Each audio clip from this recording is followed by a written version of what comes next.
Mereka mengatakan bahwa yang memasang baliho itu bukan FPI sebenarnya, tapi masyarakat umat pendukung Rizik Syihab. Jadi tidak ada hubungannya dengan FPI. Lepas tangan begitu saja ya, menilai FPI jika lepas tangan begitu saja terhadap para pendukungnya. Tentunya kalau memang itu dianggap mereka menganggap itu bukan mereka, ya tentunya mereka juga harus ikut bertanggung jawab lah untuk menurunkan jika memang konten itu justru merugikan mereka. Konten yang disampaikan dalam baliho itu merugikan mereka, kira-kira begitu. Tentunya mereka juga harus ikut bekerja sama dengan dengan pihak lembaga yang berwenang kalau perlu untuk bersama-sama menertibkan, menurunkan atau bagaimana, gitu kan.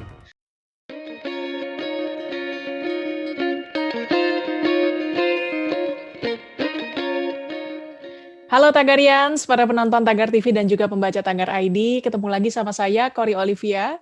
Hari ini kita mau bahas tentang Panglima Komando Daerah Militer Jayakarta, Maijen TNI Dudung Abdurrahman yang memerintahkan prajuritnya untuk menurunkan baliho pimpinan Front Pembela Islam Rizik Syihab. Bahkan ia mengancam akan membubarkan FPI kalau tidak taat terhadap hukum. Menurutnya, FPI sering bertindak semaunya. Pangdam Jaya mengaku akan pasang badan kalau masih ada baliho mengenai ajakan berbuat revolusi. Nah, akankah FPI bernasib sama seperti Hizbut Tahrir Indonesia atau HTI yang dibubarkan 2017 lalu karena dianggap bertentangan dengan ideologi Pancasila dan UUD 1945? Untuk membahasnya lebih lanjut, saat ini saya sudah bersama dengan Bapak Hairul Fahmi, pengamat militer dan keamanan. Halo Pak Hairul, apa kabar Pak? Kabar baik, alhamdulillah. Pak Hairul, ini pemerintah dalam hal ini aparat keamanan dinilai lemah karena membiarkan kerumunan di bandara menyambut HRS. Lalu disusul dengan kerumunan-kerumunan berikutnya yang sepertinya dibiarkan atau seolah-olah pemerintah takut. Tiba-tiba 2 Kapolda dan Kapolres dicopot, 2 gubernur dipanggil polisi. Disusul kejutan TNI dengan Pangdam Jaya mencabut baliho Rizik Syihab di jalan. Ini apa sih Pak sebenarnya artinya? Ya, artinya ada yang kurang pas ya dalam dalam komunikasi, dalam koordinasi antar lembaga pemerintahan yang mestinya mengelola isu mulai dari kepulangan Habib Rizik ini sampai kemudian berbagai manuvernya belakangan ya, termasuk dengan adanya kumpulan-kumpulan massa dan pemasangan baliho. Ya, ini yang terlihat adalah ada komunikasi dan koordinasi yang awalnya tidak berjalan dengan baik, kemudian itu kemudian ingin coba ditutupi dengan manuver-manuver baru yang lebih keras, lebih tegas, dianggap begitu ya, untuk menunjukkan bahwa pemerintah tidak main-main dalam urusan yang disebut sebagai bentuk-bentuk provokasi. Nah, kalau sudah TNI yang turun tangan seperti ini, apakah HRS bisa dibilang sebagai sosok yang berbahaya, Pak? Mengancam kedaulatan negara, bukan sekedar mengganggu ketertiban? Nah, sebenarnya ini yang juga menjadi pertanyaan besar ya. Sebenarnya dari berbagai pernyataan ya, yang disampaikan baik oleh Panglima TNI maupun oleh Pangdam dan berbagai pihak lain, itu kan tidak tampak ya apa sih yang bentuk ancaman yang konkret ya dan spesifik dari HRS ini yang tidak jelas. Kalau ancaman kita kan harus bisa membedakan antara persoalan politikkah, persoalan keamanankah, atau persoalan yang lebih besar soal kebangsaan dan kenegaraan kita. Nah, sejauh ini saya masih melihat bahwa ini persoalan politik ya, belum sampai pada tahap yang kemudian menjadi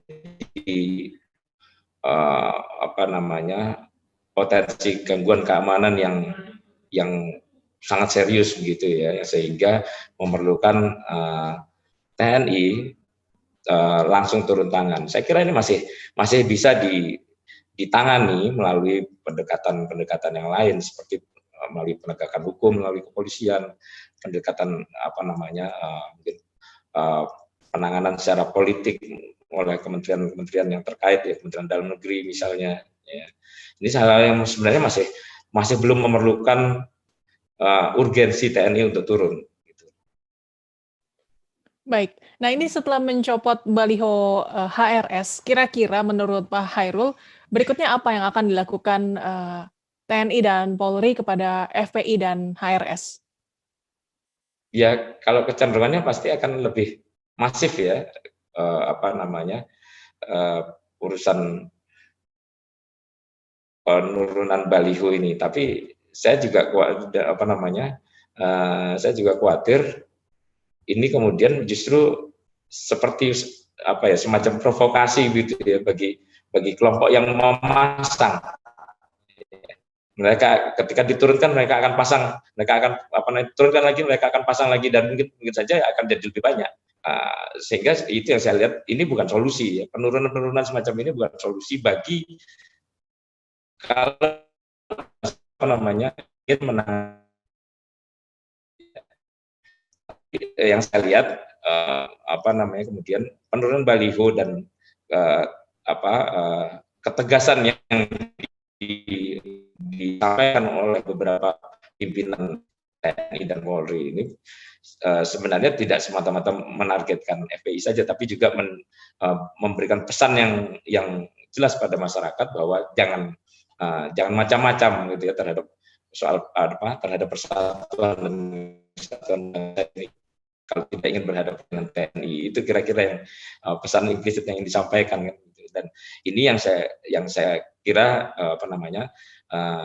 mengkhawatirkan kita, karena di satu sisi kita ingin melihat negara ini ya tentunya tetap bersatu, tetap aman gitu ya, tapi di sisi lain kita juga tidak ingin ada ancaman terhadap demokrasi kita, ada ancaman terhadap supremasi sipil, prinsip-prinsip hak asasi manusia, prinsip-prinsip hukum gitu ya. Itu yang kemudian harus pemerintah harus jeli juga melihat sampai sejauh mana TNI akan ditampilkan, kemudian kapan TNI ini akan ditarik mundur dari persoalan ini. Nah, ya itu juga tadi sebelumnya saya sudah wawancara juga dengan pihak FPI. Mereka mengatakan bahwa yang memasang baliho itu bukan FPI sebenarnya, tapi masyarakat umat pendukung Rizik Syihab. Jadi tidak ada hubungannya dengan FPI. Ya, tapi kan kita tidak bisa kemudian lepas tangan begitu saja ya, menilai FPI jika lepas tangan begitu saja terhadap para pendukungnya. Tentunya kalau memang itu dianggap mereka menganggap itu bukan mereka, ya tentunya mereka juga harus ikut bertanggung jawab lah untuk menurunkan jika memang konten itu justru merugikan mereka. Konten yang disampaikan dalam baliho itu merugikan mereka, kira-kira begitu.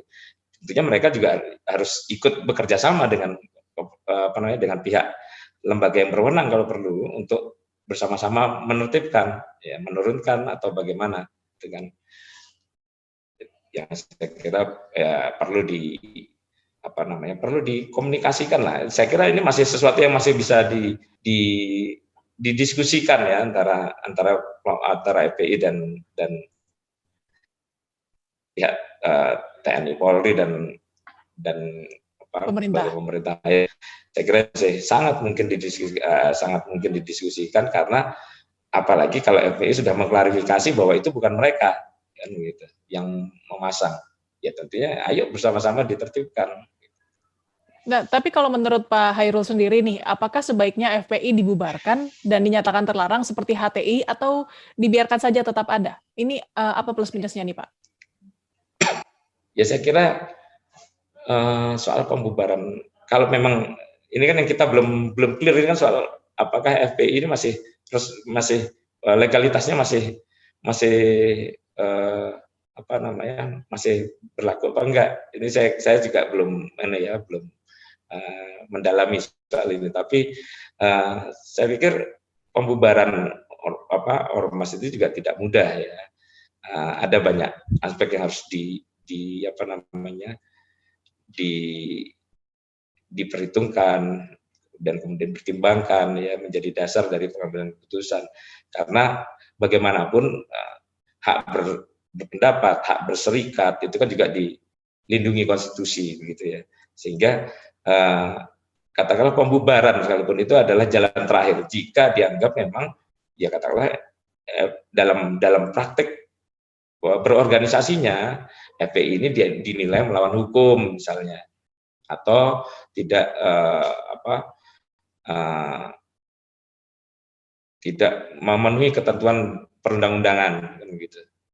Ya, itu yang bisa menjadi dasar ya.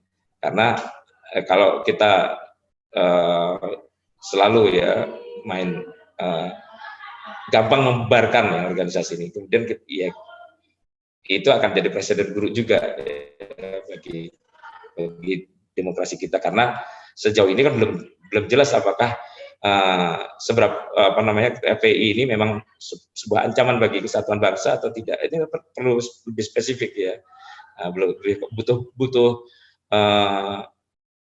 bukti-bukti yang lebih konkret begitu ya untuk menunjukkan bahwa apa yang disinyalir selama ini memang benar adanya sehingga perlu dibubarkan. Kalau tidak ya saya kira ini akan jadi presiden buruk gitu. Sehingga ya tentu kita tidak boleh hanya karena apa namanya perbedaan sikap politik, perbedaan pandangan politik ya. Nah itu kemudian kita ya dengan gampang itu ya membubarkan apa namanya kelompok masyarakat ini ya, karena bagaimana ya tadi kembali lagi mereka bagaimanapun juga dilindungi konstitusi dalam berserikat. Tapi menurut Bapak kenapa sih HRS begitu berani menantang pemerintah dengan pernyataan provokatif, propaganda, menimbulkan kebencian kepada pemerintah? Ya tentu apa namanya beliau punya pemikirannya sendiri ya, berangkat dari pemikirannya sendiri bagaimana menilai pemerintahan yang berjalan selama ini. Dan saya kira pernyataan-pernyataan itu masih dalam koridor demokrasi ya sebenarnya. Ya, hanya saja memang nadanya kemudian narasi yang dibangun itu kemudian memang kesannya keras, kemudian tampak provokatif, tapi ya namanya kampanye ya seperti itu. Ya saya kira namanya kampanye seperti itu, cuma memang ya dalam beberapa hal memang ada yang perlu diperbaiki ya, semacam apa namanya penggunaan black campaign maupun negatif campaign-nya itu perlu dikoreksi. Tapi saya kira itu pun juga tidak dilakukan hanya oleh pihak yang katakanlah ya Habib Rizik dan apa namanya dan para pendukungnya gitu ya. Tapi lawan-lawan politiknya juga melakukan hal yang sama terhadap mereka kan gitu. Jadi ini sesuatu yang saling apa namanya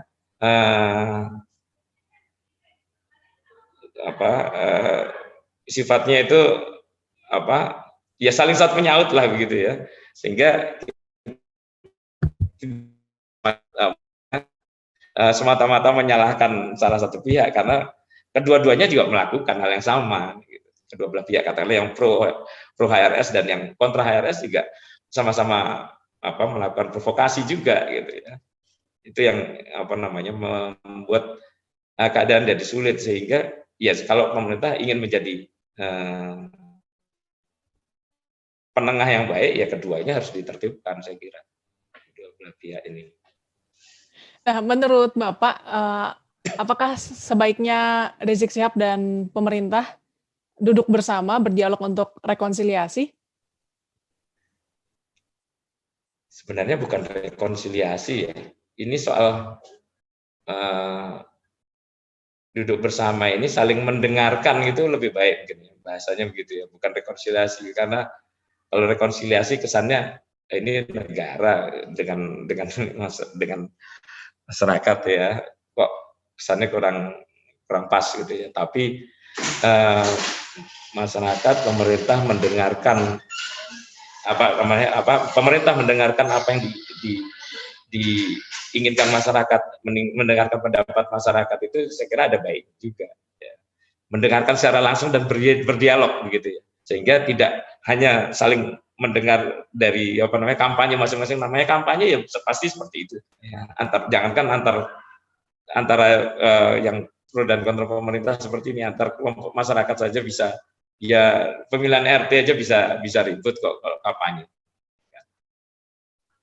Tapi sebenarnya apa yang dikampanyekan Rizik Syihab, Pak? Apakah ini juga murni keinginan dia sendiri dengan manuver-manuvernya, atau ada sosok elit politik hitam yang dibalik dia? Ya kita nggak tahu hitam atau putih ya. Kita kan belum bisa menilai ya, karena belum jelas juga tampak rupanya kan ini yang figur-figur di belakang beliau ini. Saya merasa dalam konteks HRS dan MV ini tidak bisa melihatnya sebagai hitam putih, karena mereka juga tidak, sejak kelahirannya juga tidak sepenuhnya hitam putih. Kalau kita lihat riwayat ininya ya, riwayat perjalanannya dari awal sampai sekarang ini kan ada banyak rumor yang menyertai kehadiran FPI ini, sehingga ya kita juga sulit untuk menyebutnya sebagai yang ini hitam, yang ini putih, atau sebaliknya begitu kan. Nah, dalam konteks sekarang ini ya tentu saja mau tidak mau kita harus melihat juga bahwa FPI ini merupakan entitas politik ya. Artinya FPI dan HRS ya tentunya sebagai pemimpin utamanya kan. Nah, ini kan harus dilihat juga sebagai politik. Dia melakukan dia bersikap, dia menyuarakan kepentingan ya, itu saya kira wajar saja ya. Ini kan kalau di dalam ilmu politik itu ada istilah interest group ya, kelompok kepentingan. Ya wajar saja juga mereka menyuarakan kepentingannya, dan kalaupun toh hari ini mereka ada di pihak yang berlawanan, bisa saja mereka juga berubah arah menjadi bersama-sama pemerintah jika ya kepentingan mereka terakomodir. Nah, persoalannya apakah pemerintah mau mengakomodir kepentingan mereka yang mereka suarakan, itu dia. Jadi kalau saya ini masih sesuatu yang wajar ya, mereka menyuarakan kepentingannya ya. Ya tentunya yang berbeda hanya bentuk ininya ya, aksi dan narasinya itu kemudian seberapa keras. Kebetulan mereka ini termasuk yang ya suaranya keras, aksinya keras gitu ya, dalam menyampaikan kepentingan mereka. Tapi kemudian kembali lagi bagaimana komunikasi mereka dengan pemerintah dalam hal ini untuk bisa mengakomodir kepentingan mereka. Kalau tidak bisa ya ini pemerintah harus memikirkan langkah seperti apa yang harus dilakukan terhadap kelompok ini supaya tidak justru jadi penyulit bagi upaya pemerintah menjalankan programnya. Oke, baik Pak Hairul, terima kasih Pak untuk waktunya. Sehat dan sukses selalu Pak Hairul. Sama-sama, terima kasih juga. Tagarians, demikian perbincangan saya bersama Hairul Fahmi, pengamat militer dan keamanan. Subscribe YouTube channel Tagar TV dan klik loncengnya juga untuk mengikuti video menarik membahas topik terhangat hanya untuk Anda. Dan ingat selalu 3M, memakai masker, menjaga jarak, dan mencuci tangan. Saya Cory Olivia, Tagar TV.